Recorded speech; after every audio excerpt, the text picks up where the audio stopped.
আর কাছ থেকে ফিরে আসা নয়, এবার নিয়মিত টেস্ট ম্যাচ জিততে চায় বাংলাদেশ। ডারউইনের অভিজ্ঞতা কাজে লাগাতে মরিয়া হাসান। ডমিনেট করার লক্ষ্য সাউথ আফ্রিকাতেও। লিটনকে নিয়ে মোটেও চিন্তিত নয় টাইগার ম্যানেজমেন্ট। অস্ট্রেলিয়ায় রান না পেলেও এলকেডির স্কিলে পূর্ণ আস্থা প্রধান নির্বাচকের। আশা দ্রুতই ফিরবেন চেনা ছন্দে। ব্রাজিল ম্যাচ আয়োজনে অতিরিক্ত অর্থ ব্যয়ে আগ্রহী নয় মন্ত্রণালয়। জ্বালানি সংকটই প্রধান কারণ। মন্তব্য প্রতিমন্ত্রীর। আসিয়ানের প্রস্তুতিতে 28 সদস্যের দল দিল বাফুফে। এবং রাতে লা লিগায় মৌসুমের প্রথম হোম ম্যাচে খেলতে নামছে রিয়াল মাদ্রিদ। জয়ের ধারাবাহিকতা ধরে রাখতে মরিয়া হোসে মরিনিও। ফিটনেস নিয়ে শঙ্কায় বেলিংহাম, চুয়ামিনি। অস্ট্রেলিয়ার মাটিতে অজিদের যেন তাদের নিজেদের ভাষায় জবাব দিয়েছে বাংলাদেশ। ব্যাট হাতে লড়াই আর বল হাতে একের পর এক আঘাত। ডারউইনের মারারা স্টেডিয়ামে বাংলাদেশের জয়ের গল্পের সবচেয়ে বড় উজ্জ্বল অধ্যায় হয়ে থাকবে পেসারদের দাপট। ম্যাকাইকে ব্যাটিং ব্যর্থতায় হারলেও পেসাররা তৈরি করেছিলেন লড়াইয়ের রসদ। নতুন বলে আগুন, পুরনো বলে নিয়ন্ত্রণ। পুরো ম্যাচ জুড়েই অস্ট্রেলিয়ার ব্যাটিংকে স্বস্তি দেয়নি বাংলাদেশের পেস আক্রমণ।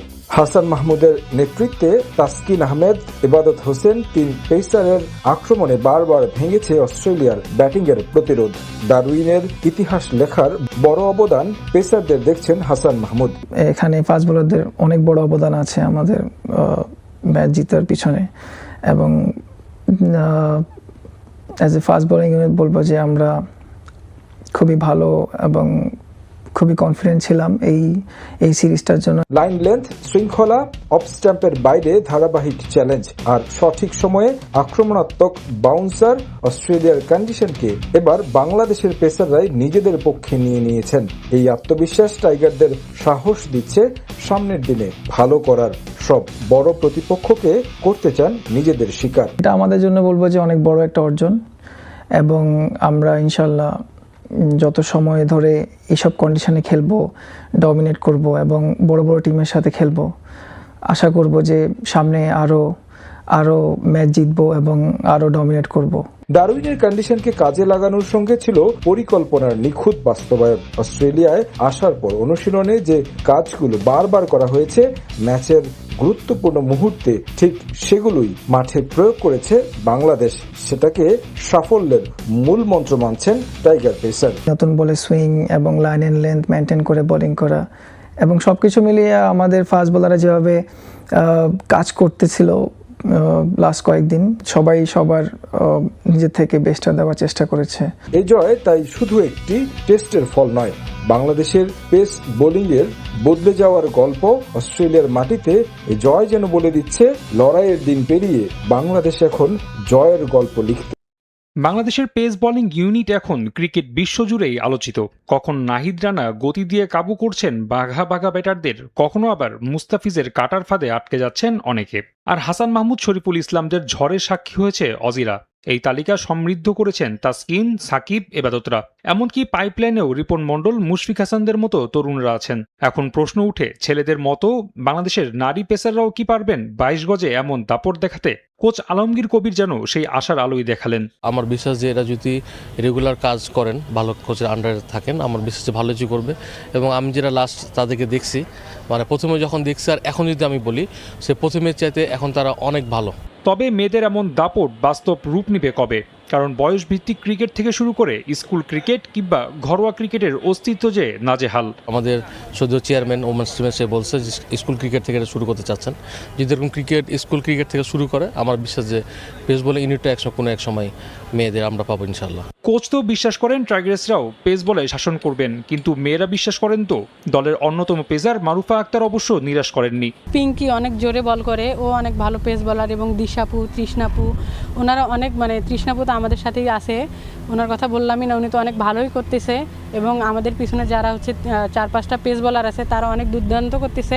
সেই স্বপ্ন হয়তো পূরণ হবে অচিরেই। তার আগে টাইগার্স পেসারদের জন্য বড় চ্যালেঞ্জ অপেক্ষা করছে এশিয়া কাপ ও এশিয়ান গেমসে। রাফি আমিন, সময় সংবাদ, ঢাকা। মাঠের বাইরে খেলোয়াড়দের একের পর এক অনাকাঙ্ক্ষিত কর্মকাণ্ডে আবারও দুশ্চিন্তা ইংলিশ টিম ম্যানেজমেন্ট। দ্বিতীয় টেস্টের আগে নিয়মিত সংবাদ সম্মেলনে এসে নিজের বিরক্তি লুকানোর কোনো চেষ্টাই করেননি অধিনায়ক জো রুট, বরং ক্ষোভ প্রকাশ করেছেন সতীর্থদের এসব কাণ্ডে। গত সপ্তাহটা হতে পারত শুধু সাফল্যের গল্প উদযাপনের। মাঠে ব্যাটে বলের পারফরমেন্সে সমর্থকদের যে প্রত্যাশা তৈরি করেছিল ইংলিশরা, তা বজায় রাখার কথা ছিল ড্রেসিং রুমেও। কিন্তু মাঠের বাইরে বারবার নিয়ম ভাঙার প্রবণতা আবারও অস্বস্তিতে ফেলেছে ইংল্যান্ড ক্রিকেটকে। সংবাদ সম্মেলনে এসে জো রুটের চোখে মুখে সেই বিষাদের ছাপ স্পষ্ট। দলের এমন গুরুত্বপূর্ণ সময়ে খেলা বাদ দিয়ে অন্য বিষয় নিয়ে কথা বলতে বাধ্য হওয়াটা কতটা বিরক্তিকর তা আড়াল করেননি এই তারকা ক্রিকেটার। আমি যদি সম্পূর্ণ সত্যি বলি তাহলে আমি সত্যি ভীষণ বিরক্ত এবং হতাশ। গত সপ্তাহে পারফর্ম করার পর আমরা আজ এখানে বসে সম্পূর্ণ ভিন্ন এবং অপ্রাসঙ্গিক একটা বিষয় নিয়ে কথা বলছি, অথচ এটা হওয়ার কথা ছিল না। আমার মনে হয় আমাদের ক্রিকেটাররা বারবার ভুলে যাচ্ছেন আমরা কি করতে পারি আর কি করতে পারি না। ঘটনাটির কেন্দ্রে থাকা পেসার ব্রাইডন কার্সকে নিয়ে এখন চলছে তদন্ত। মূল বিষয় England and Wales cricket board এবং আইন শৃঙ্খলা বাহিনীর হাতে থাকায় বিস্তারিত না বললেও দীর্ঘদিনের সতীর্থ হিসেবে কার্সের পাশে দাঁড়ানোর চেষ্টা করেছেন রুট। ব্যক্তিগত সম্পর্কের জায়গা থেকে যেমন উদ্বেগ প্রকাশ করেছেন, তেমনি সতীর্থের অনুশোচনার কথাও তুলে ধরেছেন সংবাদ মাধ্যমে। অধিনায়ক হিসেবে আমার দায়িত্ব ছিল তার সঙ্গে কথা বলা, সেটা আমি করেছি। আমার মনে হয়েছে সে সত্যিই খুবই অনুতপ্ত ও দুঃখিত এবং সে তার ভুলের অনুশোচনা করছে। আমি নিশ্চিত যে যখন সে সুযোগ পাবে সে নিজেই এসব বলবে। তবে সতীর্থের জন্য সমবেদনা থাকলেও মাঠের বাইরের এই ভুলগুলোকে আর সহজে নিতে পারছেন না রুট। এগুলোকে পৃথক কোনো ঘটনা হিসেবে না দেখে বিষয়টিকে পুরো দলের জন্য চরম মনস্তাত্ত্বিক প্রতিবন্ধকতা হিসেবে দেখছেন অধিনায়ক। বারবার নিজেদের ভুলেই যেন ভেস্তে যাচ্ছে সব চেষ্টা। ক্রিকেটের রাজকীয় সংস্করণের শতভাগ মনোযোগ যেখানে থাকা দরকার, সেখানে মাঠের বাইরের অনাকাঙ্ক্ষিত বিতর্কগুলো বারবার টেনে ধরছে ইংল্যান্ডকে। খেলোয়াড়রা অনুতপ্ত হলেও এসব অপ্রয়োজনীয় ভুল থেকে শিক্ষা নিয়ে মাঠে পূর্ণ মনোযোগ ফেরানোই এখন ইংলিশ ক্রিকেটের সবচেয়ে বড় চ্যালেঞ্জ বলে মনে করেন জো রুট। নিয়ন মোহাইমেন, সময় সংবাদ। আসিয়ান কাপের প্রস্তুতি ক্যাম্পের জন্য 28 সদস্যের প্রাথমিক দল ঘোষণা করেছে বাংলাদেশ ফুটবল ফেডারেশন। নতুন কোচ চমকের দিকে না হেঁটে সান ম্যারিনোর বিপক্ষে ক্যাম্পে থাকা ফুটবলারদেরকেই বেছে নিয়েছেন থমাস টুলি। এক সংবাদ বিজ্ঞপ্তিতে 28 জনের নাম জানিয়েছে বাফুফে। আগামী 27 আগস্ট থেকে শুরু হবে আসিয়ান কাপের প্রস্তুতি ক্যাম্প। লিগ শুরু না হওয়ায় খেলার মধ্যে নেই ফুটবলাররা স্বাভাবিকভাবেই, তাই প্রস্তুতির শুরুতে ফিটনেস নিয়েও বেশি কাজ করতে হবে কোচকে। তাই হয়তো নতুন কোনো মুখের দিকে হাত বাড়াননি থমাস টুলি, বরং নিজের চেনা এবং অভিজ্ঞ 28 জনকে বেছে নিয়েছেন নিজের নতুন মিশনের জন্য। প্রাথমিক তালিকায় রাখা হয়নি কোনো বিদেশি ফুটবলারের নাম। মূলত ক্যাম্পের শেষ দিকে ফিফার উইন্ডো শুরু হলে একে একে দলের সঙ্গে যোগ দেবেন তারা। ফুটবলার নতুন কাউকে না নিলেও কোচিং প্যানেলে পরিবর্তন এনেছেন ডুলি। ফুটবলারদের ফিটনেসের বিষয়ে সর্বোচ্চ গুরুত্ব দিয়ে ক্যাম্পে যুক্ত হবেন নতুন একজন ফিটনেস কোচ এবং ফিজিওথেরাপিস্ট।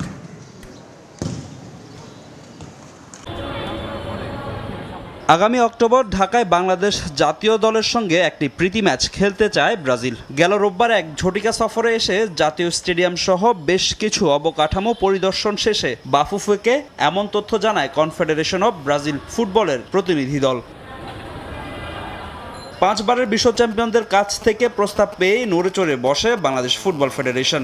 যদিও সেপ্টেম্বর উইন্ডোতে ফিফা আসিয়ান কাপে অংশগ্রহণ ঘিরে এই ম্যাচ নিয়ে দেখা দেয় জটিলতা, তবে ফেডারেশন আসিয়ান কাপের সঙ্গে খেলতে চায় ব্রাজিল ম্যাচও। প্রায় 90 সদস্যের বিশাল বহর নিয়ে বাংলাদেশে আসতে চায় ব্রাজিল, আর ঢাকায় এই ম্যাচ পরিচালনার জন্য আয়োজক বাফুফের প্রয়োজন বিশাল অঙ্কের অর্থ।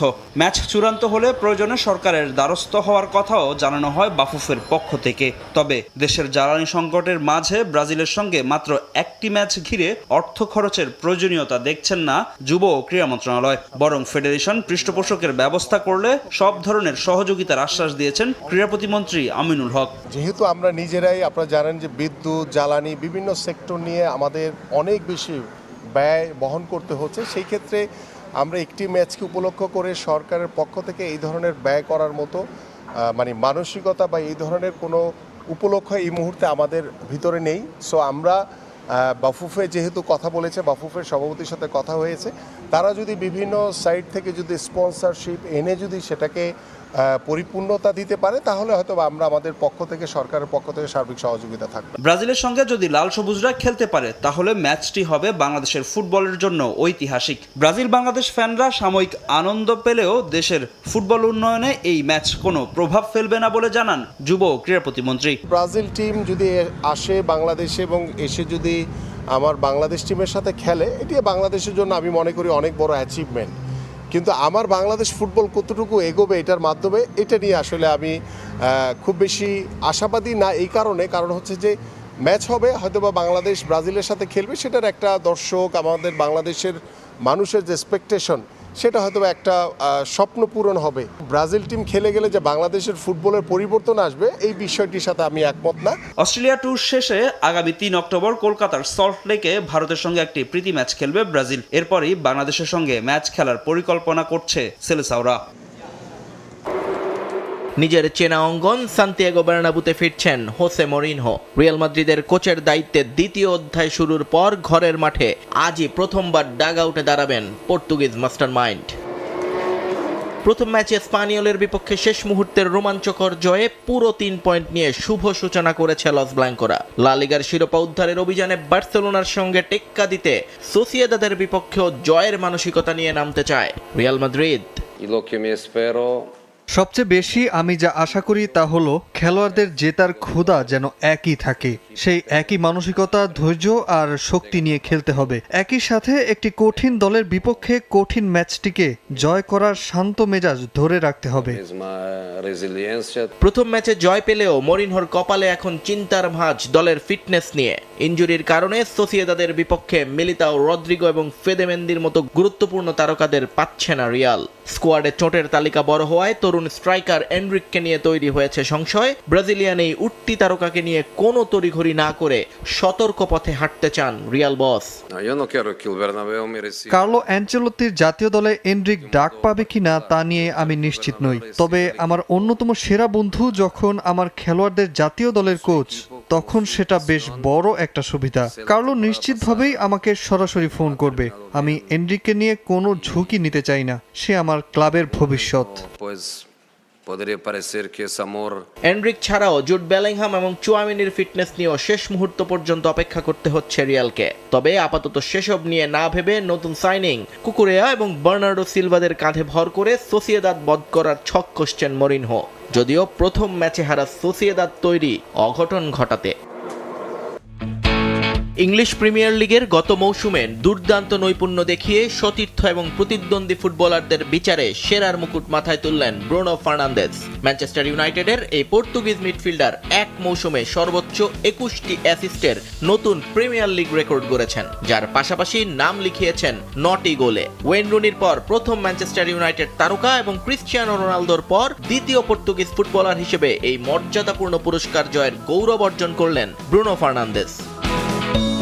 এবারের পিএফএ টিম অব দ্য ইয়ারে মূলত প্রভাব বিস্তার করেছে আর্সেনাল এবং ম্যানচেস্টার সিটি। বর্ষসেরা একাদশের গোলরক্ষক হিসেবে জায়গা করে নিয়েছেন আর্সেনালের ডেভিড রায়া। রক্ষণে গানারদের গ্যাব্রিয়েল মাগালায়েস, উইলিয়াম সালিবা এবং ইউরিয়ান টিম্বারের সঙ্গে যুক্ত হয়েছেন সিটির নিকো ওরাইলি। মিডফিল্ড সামলানোর দায়িত্বে ব্রুনো ফার্নান্দেজের সঙ্গী আর্সেনালের ডেক্লান রাইস এবং ম্যানচেস্টার সিটির রায়ান চেরকি। আর আক্রমণ ভাগে স্থান পেয়েছেন ম্যানচেস্টার সিটির আর্লিং হ্যালান্ড এবং অ্যান্টনিও সেমেনিও আর ব্রেন্টফোর্ডের ইগর থিয়াগো। একই সঙ্গে ম্যানচেস্টার সিটির তরুণ তারকা নিকো ওরাইলি জিতে নিয়েছেন পিএফএর ইয়াং প্লেয়ার অব দ্য ইয়ারের পুরস্কার। পুরুষদের পাশাপাশি নারী ফুটবলেও ঘোষিত হয়েছে বর্ষসেরাদের নাম। ম্যানচেস্টার সিটির জ্যামাইকান ফরওয়ার্ড খাদিজা বানিশ জিতেছেন PFA women's player of the ইয়ারের ট্রফি। উইমেন্স সুপার লিগে সর্বোচ্চ 21টি গোল করে সিটিকে শিরোপা জেতাতে প্রধান ভূমিকা রাখায় দ্বিতীয়বারের মতো এই মর্যাদাপূর্ণ সম্মাননা নিজের করে নিলেন তিনি। নিয়ন মোহাইমিন, সময় সংবাদ।